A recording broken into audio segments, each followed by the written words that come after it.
I'm getting ready to give you the ultimate guide on what you can do with your old 401k plan when you no longer work for that employer. And this applies whether you quit, were laid off, retired, or even if you were fired, it doesn't matter. The only thing that matters is you no longer work for that employer. And before I get into the pros and cons, I want you guys to take a screenshot of this chart. This is directly from the IRS website, and it shows you exactly where specific plans can go and where they can't go. So to the far left vertically, you'll find several different types of retirement accounts, and those represent where your money is now. And at the top going across horizontally, those represent where your account will be transferred to. For example, the 401k falls under the category titled Qualified Plan. So if I wanted to transfer my 401k into a simple IRA, you can see where it says yes after 2 years. So that just means the simple IRA needs to be open for at least 2 years before it can receive a transfer. So it's just a quick and easy way to see which plans are eligible. And I'll post a link directly to this chart in the description box below the video. That way you'll be able to dive deeper if you need to. Okay, so now let's get into the details. Now the first option you have when it comes to dealing with your old 401k is to leave it exactly where it is. And I listed this as the first option because it's the easiest and the most simple thing to do. There's no paperwork you need to fill out. There's nothing you have to learn that's new. And you should be already kind of familiar with the website and some of the investment options anyways. Also, if you leave it where it is, you can always roll it over later. There's no time frame in which it has to get done. But at the same time, you have to understand if you leave it where it is, that employer has the right to roll it over into an IRA or cut you a check whenever they want. You have no control over that part. And going back to the investment options, if you're not familiar with the investment options of that current plan, get familiar with it, because if it's something that you don't like, you probably want to think about moving it somewhere else. Because typically 401k plans are not known for having this great variety of investment options for you. And while you're looking into the investment options, also look into the fees, because 401k plans have also been known to have higher fees than other options. So the more fees you're charged means the less overall performance your account would actually get. And lastly, if you leave your 401k exactly where it is, you have to understand you can no longer make future contributions, and also you no longer have access to those loan provisions. So if your employer did allow you to take loans before, you can't take loans anymore. Now, the second option you have is to simply take that old 401k plan and transfer it to your new employer's 401k plan if they offer one. And just like the previous example, before you transfer your money to a new 401k plan, you want to look at it and make sure you like the investment options available to you and make sure that plan doesn't have high fees. Now, one benefit to choosing this option is that you can consolidate your accounts, because otherwise you'll have to try to manage 2 different 401k plans on 2 different platforms. And even over your lifetime in your working career, you probably have multiple 401k plans depending on how many times you switch jobs. So trying to manage all those different accounts can be a job itself. And in regard to taxes, this is not a taxable event. So 100% of your balance will transfer to your new account and no taxes will be due. And since this is an active 401k plan, you can now make future contributions to this new plan. And if they have loan provisions, you can take out loans against your account.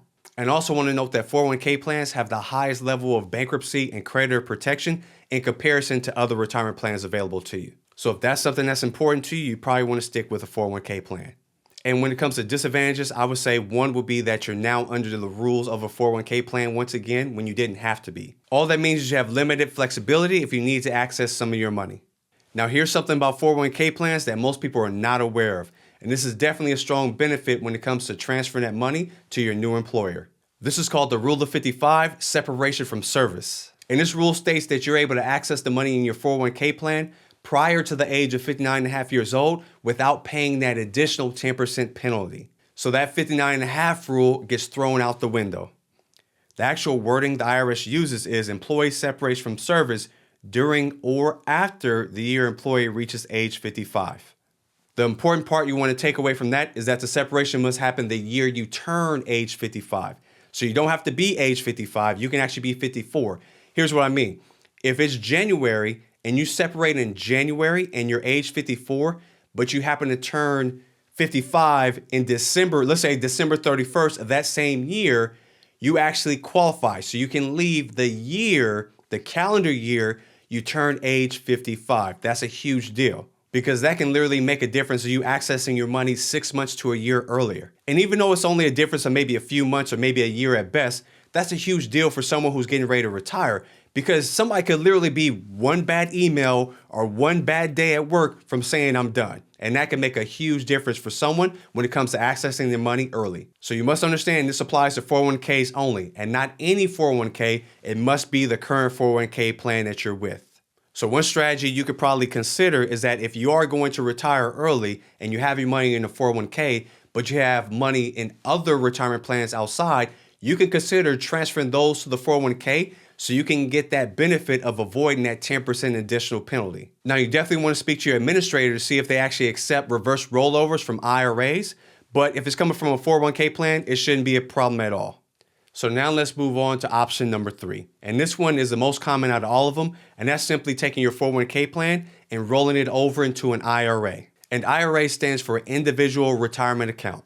Now, when it comes to rolling over from a 401k to an IRA, that is not a taxable event either. So everything transfers over, avoiding 100% tax. But one thing you want to be aware of is make sure it is a direct rollover and not an indirect rollover. Now, a direct rollover is where the old 401k company is transferring the money directly to the IRA company. Now, an indirect rollover is where the 401k company sends the money directly to you. And when they send that money directly to you, it gets deposited into your bank account and then the clock starts. And when I say the clock starts, you have 60 days from the time you receive those funds to transfer that money into a new IRA. Now, if the 60 days happens to go by and you haven't made that deposit into an IRA, that money is now looked at as a withdrawal and now is subject to taxes and whatever penalties associated with it. So you can probably see why I'm recommending doing a direct rollover versus an indirect rollover. Now, another reason to not do the indirect rollover is because when that 401k cuts you a check, they're actually going to withhold taxes.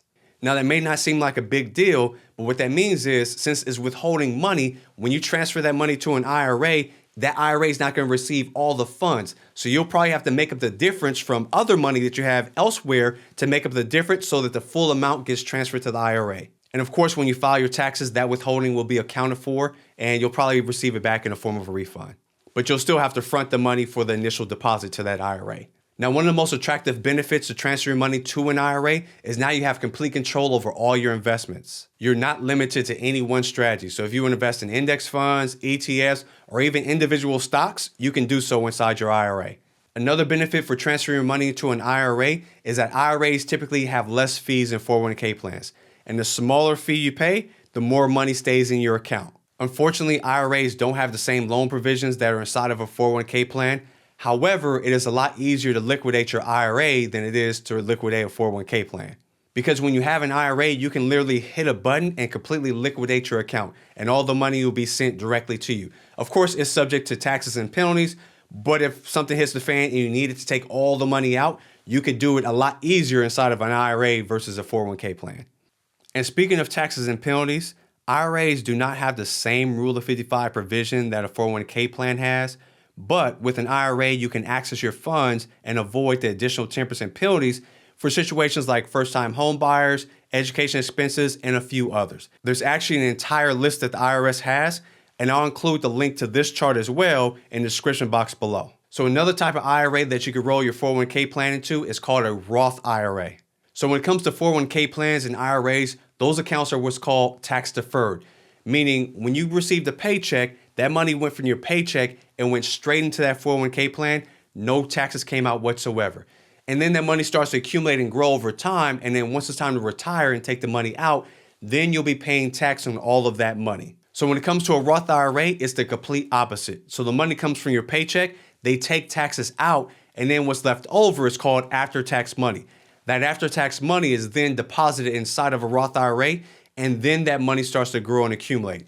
The difference on the back end is that the money side of a Roth IRA, you're able to access that money 100% tax-free. So you can literally convert your old 401k plan into a tax-free Roth IRA. Now, before you think about doing that, there's something important you have to understand. When you make that transfer, you will be paying tax on all of that money right now this calendar year. Because remember, the Roth IRA only receives after-tax money, so you must take the taxes out of your 401k plan, and then whatever's left over can go into your Roth IRA. Now, you won't have to pay that additional 10% penalty, but you will have to pay that income tax. So to simplify how that works, let's say you're in a 20% tax bracket. If you have $100,000 in your 401k plan, you have to pay 20% of that in taxes, which is $20,000. Now, you can have that 401k plan company withhold that 20% for you, but that 20% will still need to be paid in taxes. Then from there, that $80,000 you have left over gets contributed to your Roth IRA. Or you can have the entire $100,000 transfer straight into a Roth IRA. But if you did this, you have to understand you have to pay that tax amount out of pocket. And this will probably require that you transfer the money to an IRA first and then from the IRA to a Roth IRA. So it is an extra step, but it is doable. And you'll hear a lot of people say don't transfer from a 401k plan to a Roth IRA because of the tax hit. But for me, I just want you to be educated and you can decide if you want to cut your losses now and pay tax now. That way you can have a tax-free retirement, or if you want to defer it to later and just pay taxes in retirement. It's completely up to you. I'm not for there's a one-size-fits-all, this is the only way someone's financial plan needs to be. I'm more about educating you so you can make informed decisions on how you want to do your plan, whether you want to pay tax up front now or if you want to wait and pay the taxes later. Now, the next thing you can do with your 401k is roll it over into what's called an index annuity. All annuities are retirement vehicles offered by life insurance companies. Now, when you transfer your 401k into an annuity, it's actually transferring into an IRA or a Roth IRA. The difference is that IRA or Roth IRA will be held by the annuity. So all the annuity is doing is protecting the Roth IRA or protecting the IRA, creating an extra layer of protection. And of course, transferring the money into an index annuity is not a taxable event. As long as it's an IRA, of course, if it's in a Roth IRA, you will have to pay that tax like we just previously talked about. One of the biggest selling points when it comes to annuities is the fact that they have no fees. They're one of the few financial products in the industry that don't have fees at all. And when it comes to your investments, you're no longer investing directly into the stock market. You're investing in a strategy that follows an index, meaning it's going to follow the index with a cap and a floor. So let's say the cap is 10. Cap means that's the most you can get in a given year. So if the cap is 10, if the market does 5, you get 5. If the market does 10, you get 10. But if the market does 15, you still only get 10 because the cap is 10. You can never get more than that cap. Now on the floor side, your floor is your worst case scenario. So if the market were to go negative 10, 20, or 30%, you're never going to lose money because 0 is your floor. You can never go below 0. So your money's always going to grow between 0 and 10%, following whatever the market does. So when it comes to index annuities, you never have to worry about losing money. Your money can only grow or it's going to stay the same, but it'll never drop. Another benefit to annuities is that you can actually have features that turns your retirement money into a guaranteed lifetime income stream. So it'll pay you a predictable income every month or every year, guaranteed for the rest of your life. And that's even if what you've taken out in distributions becomes more than what your actual account balance was. It doesn't matter. Your income stream will continue for the rest of your life. So it's like turning your retirement money into a personal pension. Now, when it comes to the downside of index annuities, you no longer get full market exposure. So if the market performed at 20, 30, 40%, you're not going to get vast majority of those gains because you're limited to whatever that cap is. Another downside of an index annuity is that your money is not as liquid as it would be if it was just in an IRA. It's more liquid than a 401k plan, but it's not as liquid as an IRA. And when I say liquid, I mean being able to access your funds prior to retirement. Now, the final option for your 401k plan would be simply just to cash it out. You withdraw all the money and just put it all in your bank account. Now, you have to understand that you will be hit with taxes and depending on your age, an additional penalty. But other than that, the money goes directly into your bank account and you can do whatever you want with it. Now, if you did cash out your 401k plan, but then regretted that decision, you still have that 60-day rule, meaning you have 60 days from the time you receive those funds to deposit it into an IRA or another retirement account. And if you do so, you won't get hit with the taxes and penalties. And when it comes to making this decision, it's not an all or nothing. It doesn't have to be all the money must go to the IRA or all the money must be cashed out. You can spread it out and do it however you want to. Because in most cases, you're in control of the time frame in which you do things when it comes to that 401k money. Now, as a final note, and this one's important, here's a way to reduce your tax burden if you have your 401k plan invested into company stock. This is called net unrealized appreciation. If your old 401k plan contains company stock, you can actually transfer that company's stock to a brokerage account, which is separate from your retirement account. Now, when you do this, you will have to pay ordinary income tax on your cost basis. And your cost basis is just everything you put into the investment out of your own pocket. Now, the difference is when it comes time to sell that stock at a later date, you'll have to pay long-term capital gains tax instead of ordinary income tax as long as you've held that stock for longer than 1 year. Now, the benefit to that is that long-term capital gains tax is less than ordinary income tax. Because remember, if you leave that stock in the 401k plan, it's going to be tax deferred. And when it comes time to withdraw, you'll pay ordinary income tax on everything that comes out of that plan. So you can see how that could dramatically reduce your tax burden. So I hope this breakdown was helpful for you. Feel free to ask any questions if you have them. And like always, drop a happy face in the comment section if you received any value from watching this. Share, subscribe, and I will see you in the next video.